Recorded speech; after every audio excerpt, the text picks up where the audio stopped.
প্রিয় সীমান্ত এলাকাবাসী, আপনারা কেউ সীমান্তের 150 গজের ভিতরে যাবেন না। বিভিন্ন সীমান্তে ভারত থেকে পুশিনের প্রবণতা নিয়ে সৃষ্ট উদ্বেগের মধ্যেই হবিগঞ্জ সীমান্তে নিরাপত্তা ব্যবস্থা আরও জোরদার করেছে বর্ডার গার্ড বাংলাদেশ বিজিবির হবিগঞ্জ ৫৫ ব্যাটালিয়ন। ভারতীয় সীমান্তরক্ষী বাহিনী বিএসএফের পুশিন অপচেষ্টা ঠেকাতে চালু করা হয় নজরদারি ড্রোন ব্যবহার।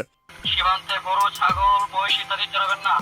সীমান্ত সুরক্ষায় থার্মাল ড্রোনের ব্যবহার, দিনরাত টহল জোরদার এবং স্থানীয় বাসিন্দাদের নিয়ে জনসচেতনতামূলক কার্যক্রম পরিচালনা করে প্রশংসায় ভাসছে বিজিবি।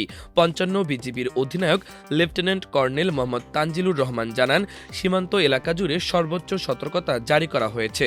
স্থানীয় জনগণ, গ্রাম পুলিশ এবং আনসার বিডিপি সদস্যদের সম্পৃক্ত করে সীমান্তের প্রতিটি ইঞ্চি পাহারা দেওয়া হচ্ছে। তিনি বলেন, রাতে নজরদারির জন্য থার্মাল ইনফ্রারেড ড্রোন ব্যবহার করা হচ্ছে এবং উঠান বৈঠকের পরিধি বাড়ানো হয়েছে। দেশের সার্বভৌমত্ব ও নিরাপত্তা রক্ষার প্রশ্নে কোনো ছাড় দেওয়া হবে না বলেও তিনি জানান। তিনি নিশ্চিত করেন, দেশের বিভিন্ন পয়েন্টে সম্প্রতি পুশিনের ঘটনার খবর পাওয়া গেলেও হবিগঞ্জ সীমান্ত দিয়ে এখনও পর্যন্ত কোনো অনুপ্রবেশের ঘটনা ঘটেনি।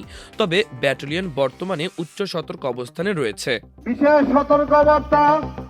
সতর্কবার্তা। গত শনিবার রাতে বিজিবি সদস্যরা বেশ কিছু সীমান্ত এলাকায় সতর্কতামূলক মাইকিং করে বাসিন্দাদের সজাগ থাকার পরামর্শ দেন। এছাড়া সন্দেহভাজন ব্যক্তি বা কর্মকাণ্ডের কথা দেরি না করে বিজিবিকে জানাতে বাসিন্দাদের উৎসাহিত করতে উঠান বৈঠকও করেন তারা। এই প্রচেষ্টায় স্থানীয় গ্রাম পুলিশ এবং আনসার বিডিপি সদস্যদেরও অন্তর্ভুক্ত করা হয়েছে। অন্যান্য কার্যক্রম চলমান থাকবে, প্রতিবাদ চলমান থাকবে। সীমান্ত এলাকার বাসিন্দারা বিজিবির এই উদ্যোগকে স্বাগত জানিয়েছেন। স্থানীয় বাসিন্দারা বলছেন, গত কয়েকদিনে সীমান্ত এলাকায় বিজিবির টহল কার্যক্রম দৃশ্যমানভাবে বেড়েছে। দিনরাত বিভিন্ন স্থানে সদস্যদের টহল দিতে দেখা যাচ্ছে। এতে সীমান্ত এলাকার নিরাপত্তা পরিস্থিতি আরও শক্তিশালী হয়েছে বলে মনে করছেন তারা।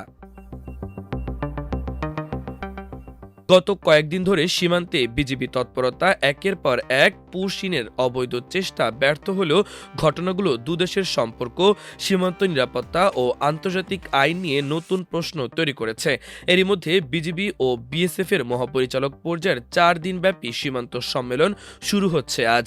প্রধানমন্ত্রী তারেক রহমানের বিএনপি সরকারের আমলে এটাই প্রথম সীমান্ত সম্মেলন। মানবাধিকার ও আন্তর্জাতিক আইনের লঙ্ঘন করে বিএসএফ কর্তৃক সীমান্ত হত্যা, পুশিন ও আকাশসীমা লঙ্ঘন করে সীমান্তে ড্রোন, হেলিকপ্টার ব্যবহারের কারণে বিজিবি বিএসএফের মধ্যে বাড়তে থাকা উত্তেজনা ক্রমশই বাড়ছে। এমন প্রেক্ষাপটে এবারের সীমান্ত সম্মেলন থেকে নয়াদিল্লিকে কড়া বার্তা দিতে চায় বিজিবি। যতদিন উড়বে লাল সবুজ পতাকা, ততদিন আমরা থাকব। বিজিবি সদর দপ্তর সূত্রে জানা গেছে, সীমান্তে বিএসএফ কর্তৃক প্রত্যেকটি আন্তর্জাতিক আইনের লঙ্ঘনের ঘটনা ও অপরাধমূলক কার্যক্রমের ফিরিস্তি তুলে ধরা হবে এবারের সীমান্ত সম্মেলনে।